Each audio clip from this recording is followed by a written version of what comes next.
Fala galera do Cinepop, aqui é o Thiago Nola e hoje eu trago pra vocês a crítica em vídeo de Divertidamente 2, a sequência do clássico da Pixar de 2015 e que chega aos cinemas no próximo dia 20 de junho. Então continua assistindo e vê o que a gente achou do filme. Just don't look down and keep moving. She'll be okay, right? 50-50. É um fato dizer que nos últimos anos a Pixar tem passado por altos e baixos com suas animações, porque ou elas não fizeram o sucesso financeiro que prometeram, ou elas se tornaram um fracasso de crítica e começou a colocar várias dúvidas em relação à qualidade que a Pixar vinha entregando há alguns anos. Recentemente a gente pode pensar em filmes como Luca e Red, que são filmes muito bons, mas que passaram longe do radar, assim, das pessoas. E a gente pode citar mais recentemente Lightyear, que se tornou um fracasso de crítica e de público. E Elementos, que começou de uma forma muito, muito morna, mas conseguiu se manter até se pagar, mas nada perto do que a Pixar já havia entregue nos anos anteriores. Agora, a Pixar voltou à ativa com uma das animações mais aguardadas do ano, uma sequência que já vinha sido prometida há algum tempo, uma sequência de um dos maiores filmes de animação do século e quiçá da história, porque é uma das animações mais originais que o público já viu e que a crítica simplesmente deitou, que é Divertidamente. Foi lançado em 2015 e agora, quase uma década depois, a gente é convidado a retornar para esse mundo fantástico, com uma sequência que é igualmente boa e, se duvidar, é capaz de encantar ainda mais o público pela profundidade da história, pelos temas que trata e pela qualidade técnica e artística que nos é entregue e que nos rememora do ápice da Pixar da década passada. Como o filme ainda não chegou aos cinemas, eu não vou dar nenhum spoiler, vou fazer apenas uma crítica geral do filme, mas eu posso contar a sinopse. Aqui a gente tem a Riley, a nossa adorada protagonista do primeiro filme, ela volta mais uma vez. Agora ela tem 13 anos, então ela tá entrando na adolescência. E é claro que os problemas vão aumentando. Não digo problemas, mas as complexidades mentais e psíquicas vão aumentando. E é por isso que a gente é agraciado com 4 novas emoções. A gente tem a ansiedade, a inveja, a vergonha e o tédio. E uma breve aparição da nostalgia que apareceu no trailer, mas no filme explica por que ela não tem um protagonismo maior.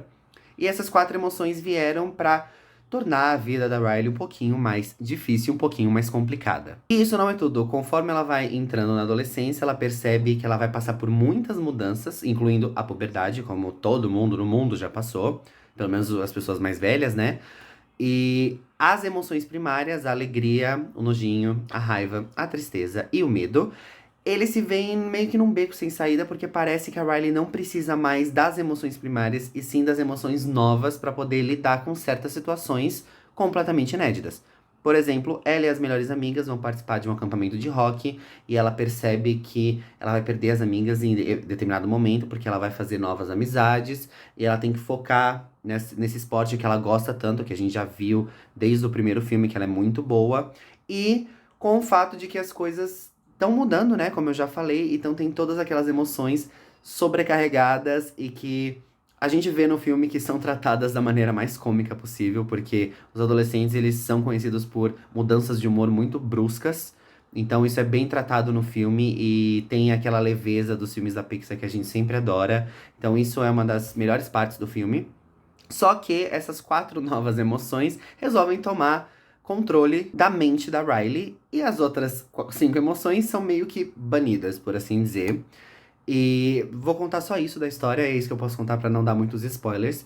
Então, essa é a história geral. E como eu já comentei bem no comecinho do vídeo, a sequência é simplesmente fabulosa, ela é fantástica, ela é muito bem construída. Ela é tão boa quanto a original e tão emocionante quanto a original. Isso é uma coisa muito difícil de fazer, porque a gente pensa em sequências e são poucas as sequências que conseguem se igualar ou superar o original. Mas esse é um dos casos. Em vez do Pete Docter, que dirigiu a animação original, a gente tem agora o Kelsey Mann. Ele faz um trabalho magnífico. Ele mantém toda a estrutura que a gente já conheceu, mas agora ele tem um pouco mais de liberdade para se aprofundar em questões psicológicas que não puderam ser tratadas no primeiro filme, porque a Riley ainda era uma criança. Agora que ela tá entrando na adolescência, a gente tem outros temas a serem tratados, como a propriocepção, a questão de saber quem você é e a questão das convicções que começam a ser formadas nessa transição e que vão se tornando mais amadurecidas, mais maduras na vida adulta. A gente tem a questão das amizades, né, que vão mudando, o que é mais importante agora para essa nova fase da vida. Será que são as amizades e a questão da escola, ou será que eu já tenho que começar a pensar no meu futuro? E aí que entra a ansiedade, né, que, bom, todo mundo já sofreu de ansiedade na vida, tem a questão da ansiedade crônica, tem a questão da ansiedade que a gente sente da antecipação, né? De pensar no que pode dar errado, o que não pode dar errado, e pensar num futuro que ainda nem chegou. E essa questão faz muito sentido, principalmente nos dias de hoje, em que a questão da globalização já é o tema há muitas, muitas décadas, mas hoje a gente tá em um mundo em que as coisas são muito, muito mais efêmeras do que antes. E essa questão da ansiedade é retratada de uma forma contemporânea, porque essa questão vai sendo mudada conforme o tempo, e agora, no ápice da pós-modernidade e da contemporaneidade, a ansiedade é a emoção que mais domina o mundo inteiro. Então eu duvido que não tenha uma pessoa na face da Terra, pelo menos as pessoas mais velhas, que nunca tenham passado por uma crise de ansiedade na vida. Aqui a ansiedade é a que mais chama a nossa atenção. Na dublagem original, ela é encarnada pela Maya Hawke, de Stranger Things. E na dublagem brasileira, ela é encarnada pela Tata Werneck, que faz um trabalho magnífico. Ela tá muito, muito boa. E ela consegue materializar um sentimento abstrato. Que a gente já viu isso no primeiro filme, mas aqui tem essa materialização um pouco mais sólida, porque são mais emoções e é um trabalho um pouco mais difícil de se fazer. E ela tá simplesmente fabulosa. A gente tem o retorno do elenco original também. Todos estão simplesmente incríveis. Falar da dublagem brasileira parece redundante, porque é um trabalho muito, muito bom. É muito difícil uma dublagem brasileira ficar ruim. E aqui dá pra sentir a química, dá pra sentir todas as variações de humor dentro das emoções, que é uma coisa engraçada, né? Então, tudo funciona muito, muito bem. O Kelsey Mann, ele faz homenagens ao filme original, obviamente. Não é nem homenagem, é uma questão de manter a estética, mas aprofundá-la de uma forma mais amadurecida. O filme ainda continua para todas as gerações, todas as idades. Mas agora a gente tem a Riley entrando na adolescência, então muda um pouquinho o tom. E faz todo sentido, né? Porque a gente tá acompanhando a evolução de um ser humano. Então faz todo sentido. E ele também fica responsável pela construção da narrativa ao lado dos roteiristas Meg LeFauve e Dave Hosting. Que o trabalho que eles fazem para poder entender a mente humana, pegar as referências psíquicas, as referências psicológicas, como que funciona essa transição das emoções primárias para as emoções secundárias, é absurdamente magnífico.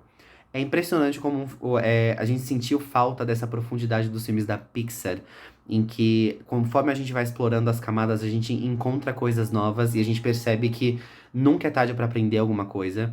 A gente se vê refletido nas telonas pela Riley e dá pra ver que ela tá muito mais amadurecida e que as coisas são muito mais complexas do que antes. Então ela vai passar e ela vai ter que enfrentar essas coisas sozinha, por assim dizer, porque querendo ou não se passa na mente dela. Então ela tem que enfrentar isso sozinha e, claro, pedir ajuda. Mas, no final das contas, é um problema que ela está passando. E que só ela vai entender como poder superar. E o trabalho que os roteiristas fazem é de fazer a gente ficar em êxtase. Porque é uma coisa absurda de boa. E no mesmo nível de profundidade da animação original. Bom, gente, essa é minha breve crítica em vídeo de Divertidamente 2. Lembrando que o filme estreia dia 20 de junho nos cinemas nacionais. Quando estrear, vão assistir, voltem aqui, quero saber o que vocês acharam. Eu acho que vocês vão se emocionar, que nem eu me emocionei. E muito obrigado por terem assistido ao vídeo, até a próxima.